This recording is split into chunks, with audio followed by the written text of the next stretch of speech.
Welcome back to Viewpoint. I'm Jim Zogby. My next guest is Fuad Hussein. He's the Chief of Staff for the President of the Kurdistan region, Massoud Barzani. He's served a number of roles on behalf of the Kurdistan regional government, including senior consultant to the Iraqi National Communications and Media Commission, member of the Iraqi Reconstruction and Development Council, and an advisor for the Coalition Provisional Authority in Baghdad. Thanks for joining us, Fuad. Thanks for inviting me. The president had a major announcement that he made this week. He went down to Fort Bragg and in effect says the war is over. Is the war over from an Iraqi perspective?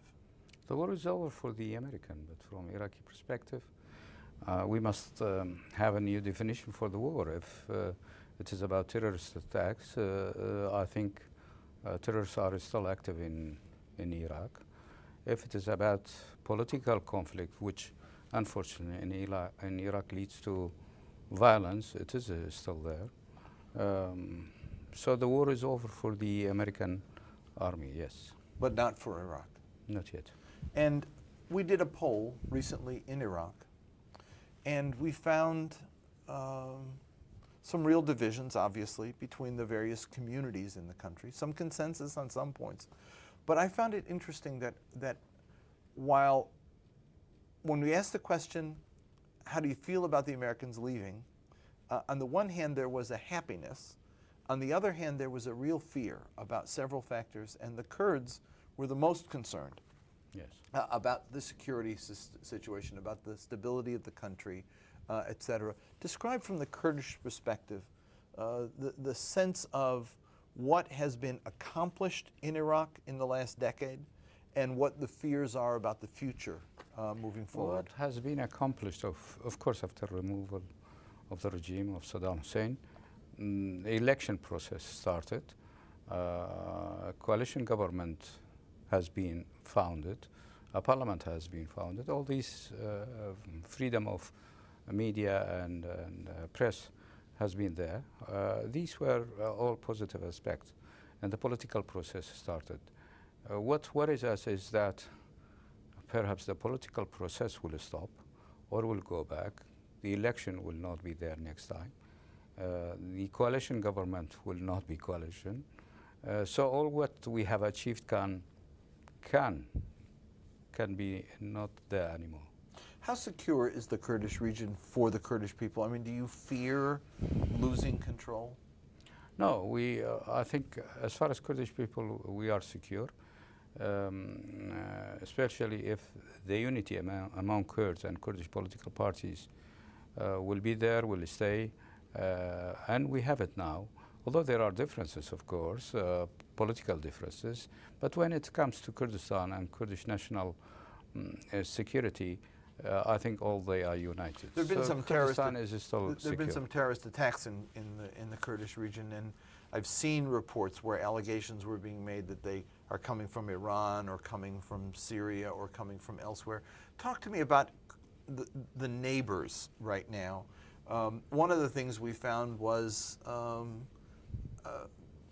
one of the numbers that surprised me actually was there's so much Turkish business in the Kurdish region right now, and yet the favorable rating among Kurds for Turkey is very low, and very low toward Iran, and very low toward Syria. Talk to me a little about that, the Kurdish attitude toward your three neighbors. First, about terrorist attacks. I think you are mentioning terrorist attack years ago. And Kurdistan, to be honest, I mean, comparing with the rest of the country, is very secure, and it has not been in the last years. Not directly in the Kurdish area, but in Erbil and no, not in Erbil. In Kirkuk. In yeah. Kirkuk, yes, and Mosul, yes. But in Erbil, Duhok, and Sulaymaniyat has not been terrorist attack for a long time. As far as our relationship with neighboring countries, we want and we have good relationship with Turkey and Iran. And we established this relationship on the basis of mutual interest, respecting each other, don't interfering in the internal affair of both countries. But with Turkey, we have got a wide relationship, especially on economic level. There is a huge interaction, trade interaction, economic interaction, business interaction between Turkey and Kurdistan region. And the Turks has invested a lot. And I think oil development in Kurdistan, in Iraqi Kurdistan. It helped to establish this relationship. Besides that, that's been a source of irritation, though, within the central government in Iraq, the oil in Kurdistan. Has that issue been worked out to the satisfaction of all Iraqis, the issue of oil in the Kurdish region? The issue of oil in Iraq, it will be solved if we will have a law. There has been many drafts, and there has been discussion between and among various political parties, but until now we don't have any law. And the Iraqi government is depending on the law which has been used during Saddam Hussein, and that's completely against the constitution. So in the meantime, you're going forward, but would you pull back if the law were passed and met the interests of all the parties in Iraq? No. If the law will pass, that means we agree, all of us, about it. Then it will be valid for all. Then we can have a clear policy on oil issues. Tell me about the issue in Diyala province, the council there, yes, voting to create an autonomous region. There are some who've expressed some real concern about that. What's your view on that? No, we in principle, we support any movement which lead to have a federal structure in Iraq. That's also part of the constitution.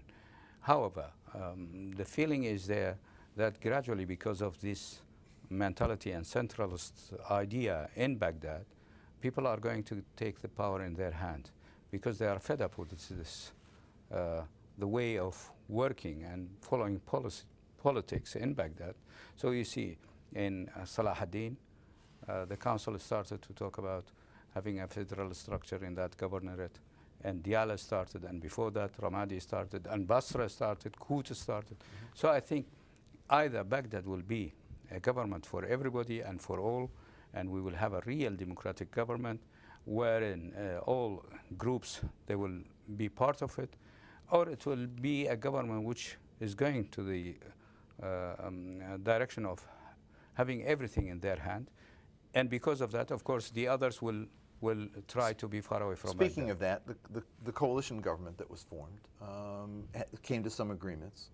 And there's been concern that the Prime Minister has held on to several ministries, including most of the security ministries, that were supposed to be decided in a different manner. How aggravating is that of the unity situation? And is there a resolution forthcoming shortly, or do you think that this is going to be a sore point for a long time to come? We hope that there will be a resolution for that and solution for this problem. However, we are realistic. I don't think there will be, within a short time, a solution for these problems, especially security functions. I have the feeling that there is a huge conflict between the list which has been led by the Prime Minister and the Al-Iraqi list, which is part of the coalition, but at the same time playing a role of opposition. And they don't agree about that. So I don't see, to be honest, within a short term, any solution. How concerned are you about the Prime Minister and what is some accuse him of a power grab?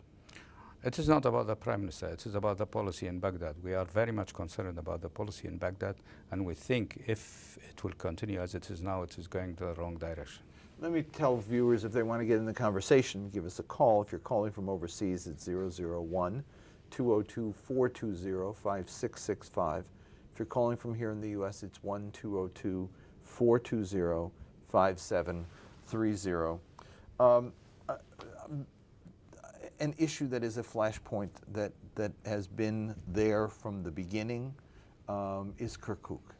It's the resolution of that issue that remains an aggravating point between the Kurdish region and the rest of Iraq. There is supposed to be a referendum at some point.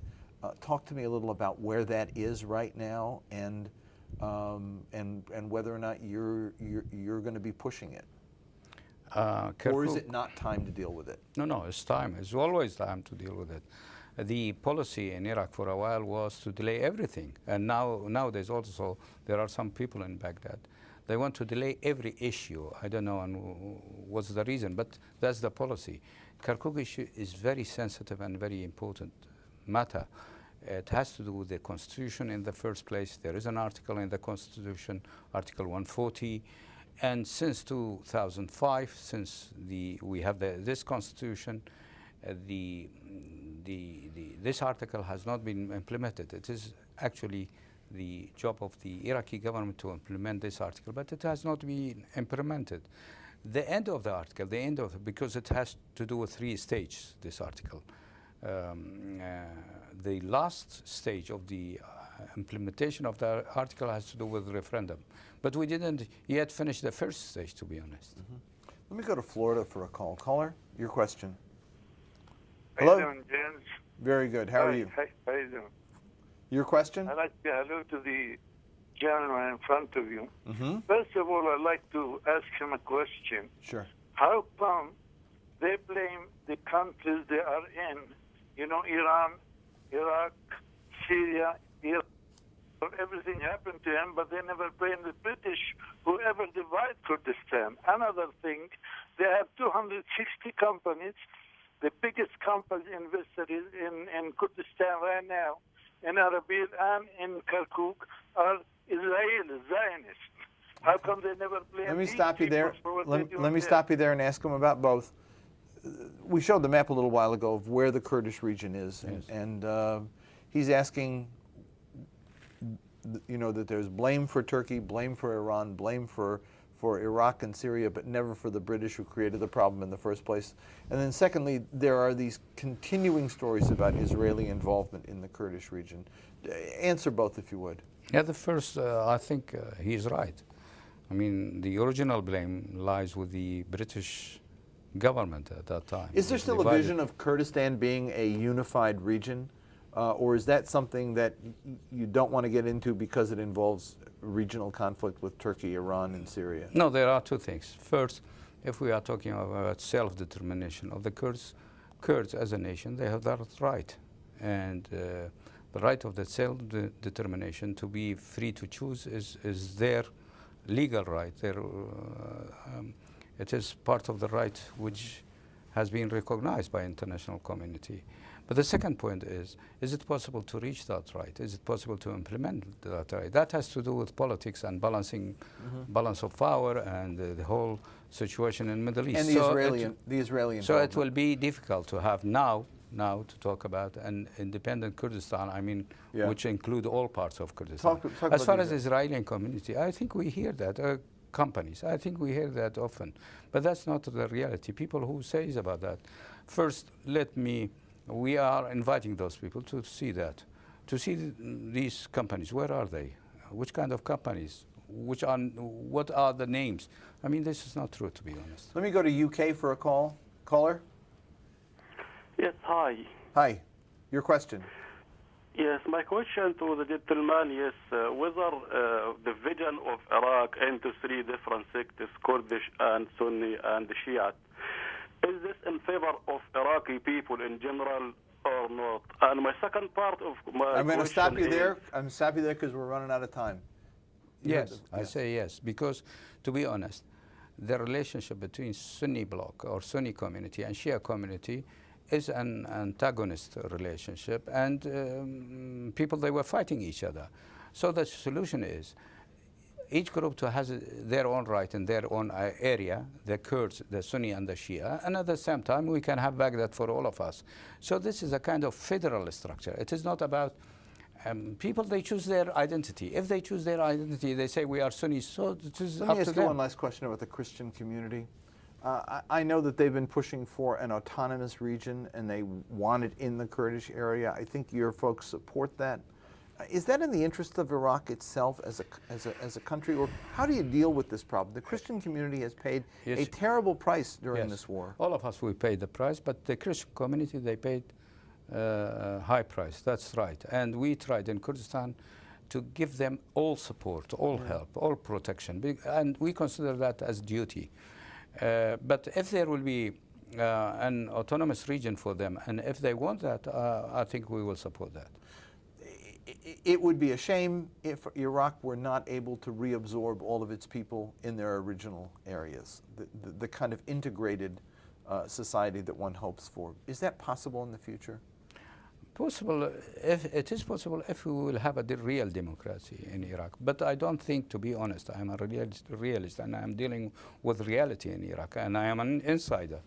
I don't think we will have a democratic system there, so the only solution is to have federal structure, and federal structure can be basis for establishing a democratic system. So the solution for Iraq is to have a federal structure. Thank you so much for joining us. Thank you for inviting me. And good luck on your trip home. Thank you. That's all the time we've got for now. For more information, you can follow us on Twitter at AAIUSA or log on to the website at aaiusa.org. Thanks for watching, and I'll see you next week on Viewpoint. Thank you.